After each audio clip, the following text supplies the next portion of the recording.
I was unaware at first that I had entered the Institute. Sure, the dome appeared, briefly, far off in the desert. A bright semicircle, a second sun, perched upon the wavy horizon.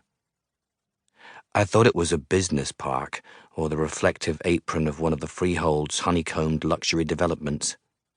A stadium? One of those steroidal mega-mosques one reads about in the literature, perhaps? Something.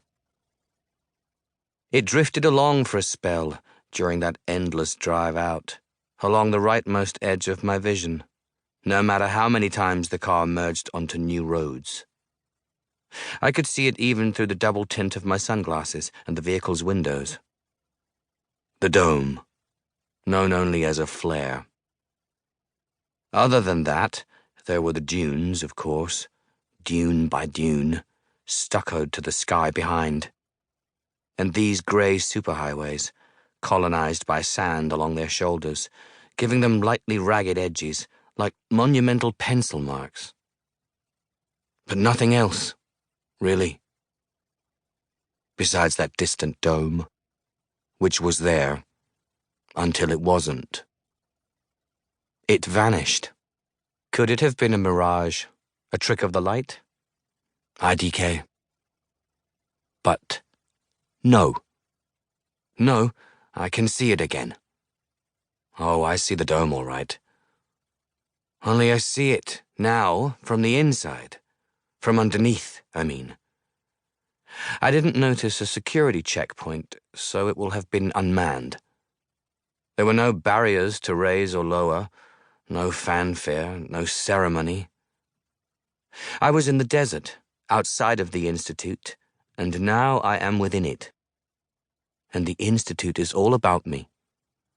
This uncanny oasis in the middle of a scorched plain, and atop it all, the great upturned bowl of its metastructure. The desert, and with it my old life, now gone.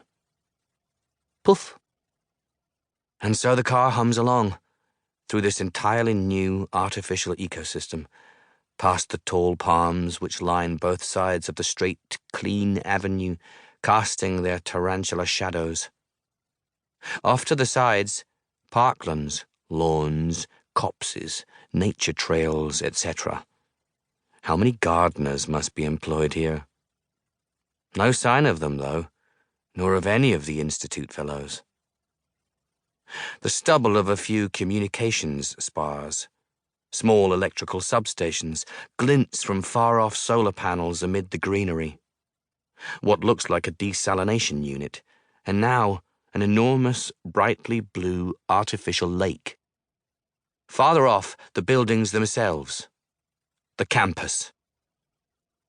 The car scrunches onto an access road, and I can see that I am approaching an immense set of concrete and glass slabs, one of the first Western-style constructions in the freehold, and the work of an influential architectural collective.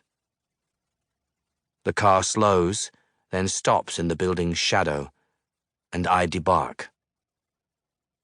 Mine is the only vehicle in the lot, and I have that persistent, unsettling feeling of being marooned in a city of one.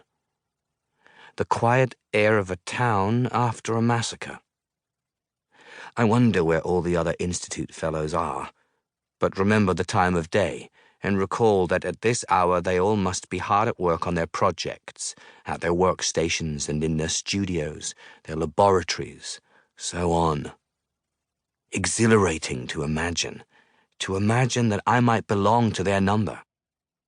Also exhilarating to discover that it is wonderfully cool out under the dome. The work of the metastructure's air circulators. I stretch limbs, breathe in deeply, which reaps the strangest, almost autumnally crisp air with a unique but unlocatable aftertaste, something citric and rubbing alcohol. A chemical terroir. Exhale.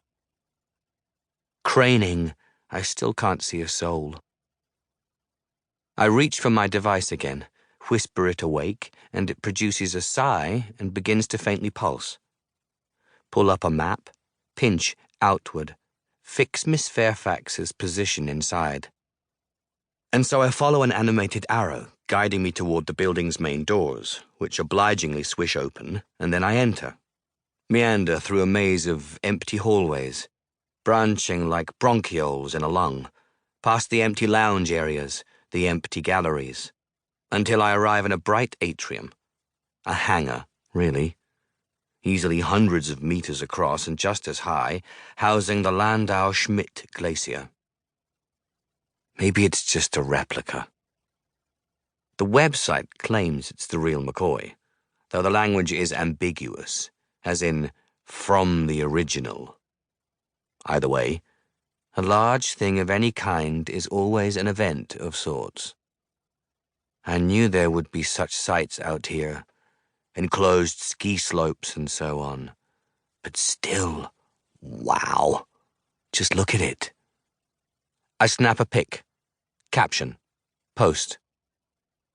Needless to say, as with everywhere else in the Institute, no one other than me is here to see the glacier, to climb, ski, or otherwise experience it. So there's more of the smothering silences of large empty spaces. A viewing platform. The escalator takes me up. The higher platform descends into view, arrives beneath my feet. Modular tables and sleek, rounded chairs. A bar. Lots of white leather and orange plastic. It's all the decor, the signage, the softly chirping music even. Retrofuturism.